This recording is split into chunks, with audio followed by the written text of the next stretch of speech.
പ്രധാന വാർത്ത. അനധികൃത സ്വത്ത് സമ്പാദന കേസിൽ എം.ആർ. അജിത് കുമാറിന്റെ മൊഴിപ്പകർപ്പ് പുറത്ത്. ആരോപണങ്ങൾക്ക് പിന്നിൽ പോലീസ് ഉദ്യോഗസ്ഥരുടെ ഗൂഢാലോചനയെന്ന് മൊഴി. ഡി ബിനോയ് ചേരുന്നു വിവരങ്ങളുമായി. ബിനോയ്, എന്തൊക്കെയാണ് ലഭിക്കുന്ന വിവരങ്ങൾ?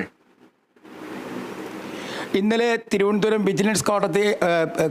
വിജിലൻസ് സംഘം അന്വേഷിച്ച ക്ലീൻ ചിറ്റ് നൽകിയ അന്വേഷണ റിപ്പോർട്ട് പിന്തള്ളിയതിന് ശേഷമാണ് ഇപ്പോൾ ആ മൊഴിപ്പകർപ്പ് പുറത്തേക്ക് വന്നിരിക്കുന്നത്.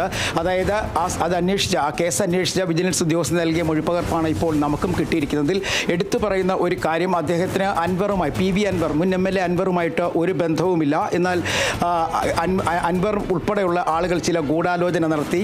തേക്കുമരം മുറിച്ചതുമായിട്ട് തനിക്ക് ബന്ധമില്ല, മരം കടത്തുമായി ബന്ധമില്ല, അനധികൃതമായി താൻ ഒന്നും തന്നെ സമ്പാദിച്ചിട്ടില്ല തുടങ്ങിയ കാര്യങ്ങൾ ഉൾപ്പെടെയുള്ളവ വെളിപ്പെടുത്തുന്ന ഒരു മൊഴിപ്പകർപ്പാണ് ഇപ്പോൾ പുറത്തേക്ക് വന്നിരിക്കുന്നത്. അതിൽ ഒരു കാര്യം അദ്ദേഹം പറയുന്നുണ്ട്. PV അൻവറുമായി കൂടിക്കാഴ്ച നടത്തി. അത് മുഖ്യമന്ത്രിയുടെ ഓഫീസുമായി ബന്ധപ്പെട്ട ചില കേന്ദ്രങ്ങൾ ആവശ്യപ്പെട്ടതിനെ തുടർന്ന് PV അൻവർ പറയുന്നതിൽ എന്തെങ്കിലും സത്യാവസ്ഥയുണ്ടോ, പ്രത്യേകിച്ചും സ്വർണ്ണക്കടത്തുമായൊക്കെ ബന്ധപ്പെട്ട് ഏതെങ്കിലും തരത്തിലെ സത്യാവസ്ഥയുണ്ടോ എന്ന കാര്യങ്ങൾ അന്വേഷിക്കുന്നതിന് വേണ്ടിയാണ് അത്തരത്തിൽ ഒരു കൂടിക്കാഴ്ച നടത്തിയതെന്ന് വ്യക്തമാക്കുന്നുണ്ട്. അതേസമയം ഈ മൊഴിപ്പകർപ്പ് ഇപ്പോൾ പുറത്തു വരുമ്പോഴും പുതിയ ഒരു അന്വേഷണത്തിന് വേണ്ടിയാണ് വിജിലൻസ് കോടതി ആവശ്യപ്പെട്ടിരിക്കുന്നത്. അത് സത്യസന്ധനായ ഒരു ഉദ്യോഗസ്ഥനെ കൊണ്ട് ഈ സംഭവം വീണ്ടും അന്വേഷിപ്പിക്കണം എന്നൊരു ആവശ്യം കൂടി ഇന്നലെ തന്നെ കോടതി മുന്നോട്ട് വച്ചിരുന്നു. നിലവിൽ ഈ മൊഴിപ്പകർപ്പിൽ പറയുന്ന മറ്റ് പ്രധാനപ്പെട്ട കാര്യങ്ങളിൽ ഒന്ന് അദ്ദേഹത്തിൻ്റെ വീടും വസ്തുവുമായി ബന്ധപ്പെട്ടതാണ്. ആ ഭൂമി അദ്ദേഹത്തിൻ്റെ ഭാര്യ പിതാവ് നൽകിയതാണ്. മറ്റ് സ്വത്തുക്കൾ ഒന്നും തന്നെയില്ല. സർക്കാർ തലത്തിൽ തനിക്ക് ലഭിച്ച സമ്പാദ്യങ്ങൾ മാത്രമാണുള്ളത്. അത്തരത്തിൽ സമ്പാദ്യങ്ങൾ ഓരോന്നും കിട്ടുമ്പോഴേക്കും കൃത്യമായി ഉത്തരവാദിത്വ ബോധമുള്ള ഉദ്യോഗസ്ഥർ എന്ന നിലയ്ക്ക് സർക്കാരിനെ അറിയിച്ചിരുന്നു. അതുകൊണ്ട് തന്നെ അനധികൃത സ്വത്ത് സമ്പാദനം എന്ന് പറയുന്നതിന് പിന്നിൽ ശക്തമായ ഒരു ഗൂഢാലോചന നടന്നിട്ടുണ്ട്. അത് പോലീസ് ഉദ്യോഗസ്ഥന്മാരുടെ ഭാഗത്ത് നിന്ന് തന്നെയാണ് അത്തരത്തിൽ ഒരു ഗൂഢാലോചന നടന്നിരിക്കുന്നത്.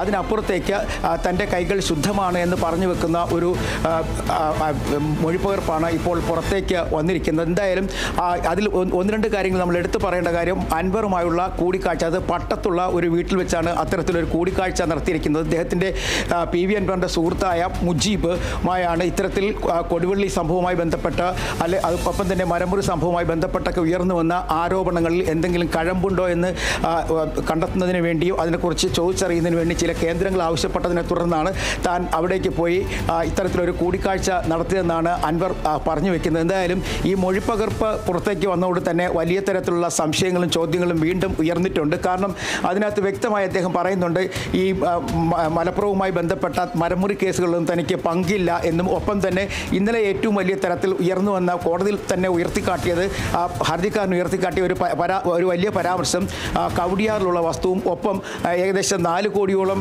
രൂപ ചെലവാകുന്ന ഒരു വീടും വയ്ക്കുന്നതിനെക്കുറിച്ചാണ്. കവടിയാറിലെ വസ്തുവിന് സെൻറ്റിന് 70 ലക്ഷം രൂപയോളം വില വരുന്നുണ്ട്.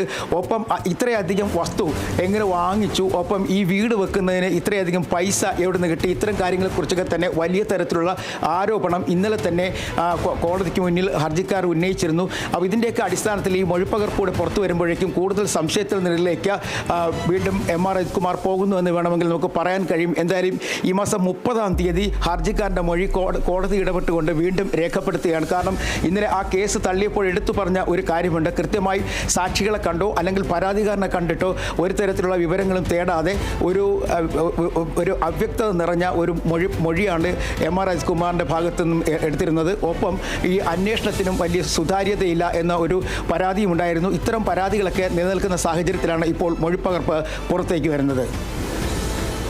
ശരി, ഡി ബിനോയാണ് തിരുവനന്തപുരത്ത് നിന്നും വിവരങ്ങൾ നൽകിയത്. അനധികൃത സ്വത്ത് സമ്പാദന കേസിൽ എം.ആർ. അജിത് കുമാറിന്റെ മൊഴിപ്പകർപ്പ് പുറത്തു വന്നിരിക്കുകയാണ്. മൊഴിയിൽ നിരവധി കാര്യങ്ങൾ എം.ആർ. അജിത് കുമാർ പറഞ്ഞതായി രേഖപ്പെടുത്തിയിട്ടുണ്ട്. അതിൽ ആരോപിക്കപ്പെട്ട പല കേസുകളിലും തനിക്ക് ബന്ധമില്ല, എല്ലാം പോലീസ് ഉദ്യോഗസ്ഥരുടെ ഗൂഢാലോചനയാണ് എന്നുള്ളതും കൂടിയാണ് എം.ആർ. അജിത് കുമാർ മൊഴി നൽകിയിരിക്കുന്നത്. ഈ ബിനോയാണ് വിവരങ്ങൾ.